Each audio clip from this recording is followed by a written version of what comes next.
Yes, we can now speak to Jacob Rees Mogg, as promised, who's in central London and has just finished giving his speech. Welcome to the programme, Jacob Rees Mogg. What were you getting at with your analogy about Japanese soldiers in World War II? Well, you just needed to listen to Lord Patten, who is an immensely distinguished figure. And what he was saying was basically that the result of the referendum should be overturned and that we should remain in the single market and the customs union. That isn't what people voted for. It isn't what was put in the manifestos for the election last year. And I'm glad to say it isn't government policy. So I think that they are expecting something to be happening that is not happening.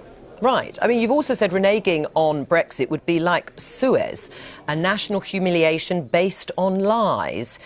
Do you really mean that? Oh, I very much mean that. I think the nation has spoken. It has decided that it wants to have its own independent future. And this has been a great democratic event for us, and a very exciting one, that we have shown that we are willing to go our own way. If this were undermined by subterfuge, by people saying they don't really want to reverse it when in fact they do, then that would indeed be a national humiliation. The United Kingdom is not Denmark or Ireland, who, when they voted against the European Union, were told to vote again until they gave the right answer. Just to be treated in that way would be denying the greatness and the standing of our country. Right. I mean, Chris Patten, you may have heard, said your views as an 8-year-old were eccentric, and they still are, and they haven't changed as a 48-year-old. What do you say to that? Well, I don't remember discussing the European Union with Lord Patten when I was 8, though I have indeed known him a long time. What I would say to his lordship is that when he was governor of Hong Kong, I greatly supported him in trying to bring democracy to Hong Kong. It is a great sadness that he doesn't want democracy in the United Kingdom. In the United Kingdom, he thinks he and his fellow Panjandrums know best, and that we should have done what we were told in the referendum. Right. I agree with him that democracy is a good thing. He thought it was right in Hong Kong, and I think it's right in the United Kingdom. Right. But, I mean, he says the reason that he is fighting the idea of coming out of the single market and the customs union is because all the talk of new trade deals has been vastly exaggerated. You will never be able to make up that amount of trade from the loss of the deal with the EU, which we now know we are going to lose some access because Theresa May has said it. He says the closest the government has come to a free trade deal is the checkout at Waitrose. Is that true? No, it's not true at all. And I must confess, I thought his tone was rather condescending when he said that he knew so much more than the current Secretary of State for International Trade. Liam Fox has been concentrating on this, travelling the world discussing this with our friends and allies since he was appointed, and discovers that there is a great openness to trade deals, and these can be done very quickly. The deal between Australia and the United States was done in under a year and led to a very significant increase in trade between Australia and the United States. Right. So not only can these deals be done quickly if there's a will, but they also lead to considerable expansions in trade. So there's great opportunity there. Right, but I mean, even according to the famous leaked civil service analysis, which is now in the public domain, Brexit will hit growth by up to 8% over the next 15 years, and a free trade deal with America would only add 0.2% to growth over the same period, which backs up what Chris Patten has been saying. So the sums don't add up. And what makes you think you know more about economics than both the civil service and the IFS? Oh, well, I'm very happy to say that most people know more than the Treasury, which got it so catastrophically wrong before the referendum. The Treasury said there would be up to 800,000 job losses purely on a vote to leave. This was nonsense. This was Project Fear. And the Treasury, having been humiliated by the errors of its pre-Brexit vote forecasts, has then made even worse forecasts subsequently.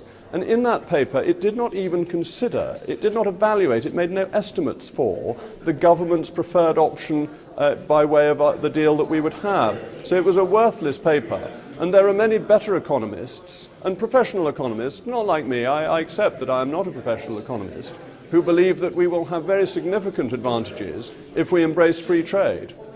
What do you say to Chris Patten's assertion, which is actually factually correct in the sense that there is no technological solution to the border issue in Ireland that currently exists? Well, there's a border in Ireland already, but there are different rates of VAT, there are different rates of Sure, but when we come out of the EU, where else in the world, Jacob Rees Mogg, is there a technological solution? Like Magnus Magnusson, I've started, so I'll finish. There is already a border But it is a soft border, and it is perfectly possible to have a border that is implemented remotely. When people talk about a hard border, what they mean are people in peaked caps and barriers going up and down. You do not need those. You can have tariffs, if there are any, paid in the same way as VAT. You can have inspections for health reasons of food going back and forth at the site of production on behalf of the country that they are going to. All of this is perfectly feasible. So the question is, do you need people in peaked caps and infrastructure at the border, to which the answer is no. Will there be a change? Yes, of course there will, and everybody accepts that. Right. Where else does that exist in the world? Where else does what exist in the world? Having a technological solution so that you can have an invisible border without the men and women in peak caps. Well, just because something isn't there currently doesn't mean it's impossible to do. And in fact, it's really easy. But if you've got historic border structures, you have to remember that the tendency is to leave them there. So it's a new structure, but it's a very easily deliverable one. And if you want an example where there's no border at all, there's one between the EU and the Vatican. But as the Vatican is not huge, I don't think that necessarily counts. Not huge, that is an understatement there. I mean, Jacob Rees-Mogg, Chris Patten echoed... It's very important well, in many but we were ways, talking about huge. size there. Chris Patten echoed John Major in saying there should be a free vote in Parliament. Would you support that? Did Lord Patten support free votes when he was chairman of the Conservative Party?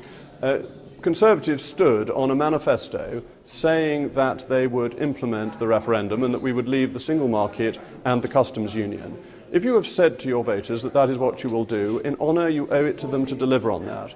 If any MP at the last election said that they disagreed with that and put out a private election address, then that's a different matter. But the overall Conservative manifesto was absolutely clear, and those of us who were elected as Conservatives must stick to what we have promised to the electorate. To behave otherwise would be improper.